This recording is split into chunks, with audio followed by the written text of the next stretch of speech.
اس صدی میں آپ کو معلوم ہے سوویت یونین کا نام و نشان نقشے سے ختم ہو چکا. یہ تو چونکہ ابھی ریسنٹ بات ہے، سب کو یاد ہے. اس صدی میں پہلے گریٹ اوٹومان امپائر، عظیم سلطنت عثمانیہ، وہ سوویت یونین سے بھی بڑی تھی. سوویت یونین کا تو رقبہ بڑا ہے، اس کی نہ اتنی آبادی ہے نہ اس کا علاقہ جو ہے زرخیز اتنا، وہ تو ٹینڈرا کے میدان جو ہے ان کی وجہ سے آپ کو رقبہ نظر آتا ہے. گریٹ اوٹومان امپائر، یہ پورا ابھی جو یوگوسلاویہ کہہ رہے تھے، یوگوسلاویہ کیا، پورا ایسٹ یورپ جو ہے یہ ان کے زیر نگین تھا. اور پورا شمالی افریقہ، پورا ویسٹ ایشیا، 3 بر اعظموں پر پھیلی ہوئی ایک عظیم مملکت، اور نام و نشان ختم ہو گیا. ترکی نام کا چھوٹا سا ملک رہ گیا. اسی طریقے سے یہ بالکل ہو جانے والی بات ہے، نہ سمجھیے گا جو ہسپانیہ میں ہوا تھا اور جو اب بوسنیا میں ہو رہا ہے وہ یہاں نہیں ہو سکتا. اس لیے کہ بھارت کے ہندو کا یہ ڈکلیئرڈ آبجیکٹو ہے کہ اس زمین کو پاک کرنا ہے. یہ نجس ہے، یہ ملچ ہے مسلمان، اور ان کو یہاں سے ختم کر کے دم لینا ہے. دیو رس کا ابھی ایک سرکولر شائع ہو چکا ہے. تمام ہندو سماجی سیاسی تنظیموں کو اس نے یہ لیٹر بھیجا ہے، سرکولر بھیجا ہے کہ اب وقت آ گیا ہے کہ ہم کمر کس لیں کہ بھارت کی پاک سرزمین کو مسلمانوں کی نجاست سے ہمیں پاک کرنا ہے.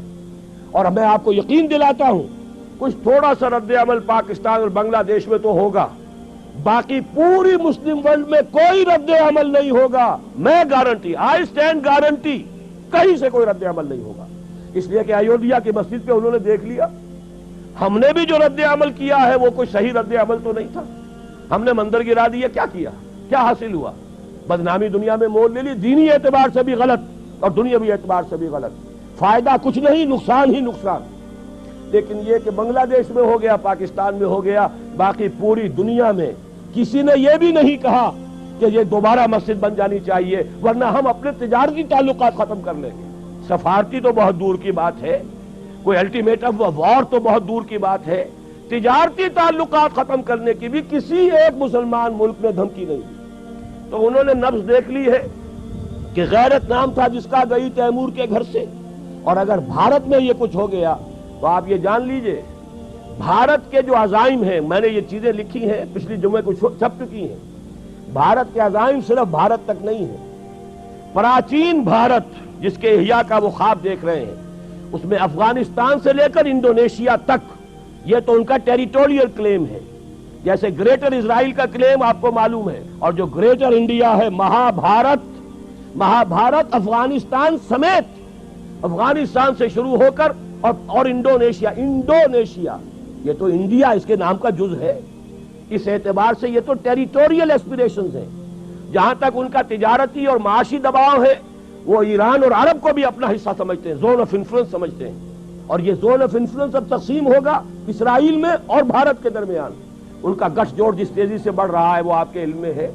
اور جس طریقے سے اسرائیل کا ابھی بیان آ گیا وزیر اعظم کا اسحاق رابین کا کہ یہ جو ہے کشمیر کا جہاد بھی ہو سکتا ہے کامیاب ہو جائے. وقت پر اب اپنی ہمت جو ہے اس کو پورے طریقے سے کمر ہمت کس لو، اور مسلم فنڈامنٹلزم کو ختم کرنے کے لیے ہم سب کو جو ہے we should join hands to finish up with this Muslim fundamentalism. یہ سب کچھ ہو رہا ہے، یہ حالات ہیں. تو میں آپ سے عرض کر دینا چاہتا ہوں ان حالات میں کوئی تبدیلی نہیں آ سکتی. بات صحیح کہی ہے اور یہی میرا موقف بھی رہا ہے. الیکشن یہاں ہوتے رہنے چاہیے، اس سے بھڑاس نکل جاتی ہے. الیکشن سے اسلام یہاں نہیں آ سکتا. یہ میرے اور توکل صاحب کے درمیان اختلاف ہے، اور یہ بڑی بات ہے. انہیں معلوم ہے میری رائے کیا ہے، انہوں نے مجھے پھر بھی دعوت دی ہے. میری میزبانی کر رہے ہیں، یہ ان کا حوصلہ ہے. ورنہ یہ کہ میں یقین کے ساتھ کہتا ہوں کہ الیکشن یہاں ہونے چاہیے، لیکن الیکشن سے اسلام نہیں آ سکتا. اس لیے کہ اگر تو اسلام سے مراد ہے نظام، تو نظام کبھی الیکشن سے بدلتا ہی نہیں. الیکشن سے تو کوئی نظام جو قائم ہے اسے چلایا جا سکتا ہے. تو میں ہمیشہ سے قائل رہا ہوں، اور اب بھی میں اس جمعے میں انشاءاللہ پرسوں تقریر تفصیل سے کروں گا. جو میری پچھلی تقریر تھی وہ شاید میثاق میں چھپ چکی ہے، آپ کے علم میں آئی ہو، ورنہ تازہ میثاق دیکھ لیجئے گا. پچھلا میثاق جو تھا، میں ہمیشہ سے اس کا قائل رہا کہ الیکشن ہوتے رہنے چاہیے. لیکن جو اصل ہے اس ملک کے لیے استحکام، وہ اسلام سے ہوگا. اور اسلام سے مراد اسلام کا نظام خلافت، وہ مکمل پولیٹیکو سوشو اکنامک سسٹم جو دور خلافت راستہ میں قائم رہا تھا، وہ اسلام اگر آئے گا تو پاکستان نہ صرف خود مستحکم ہوگا بلکہ دنیا میں عالمی نظام خلافت کا نقطہ آغاز بن جائے گا. یہیں سے اسلام کا احیاء ہوگا.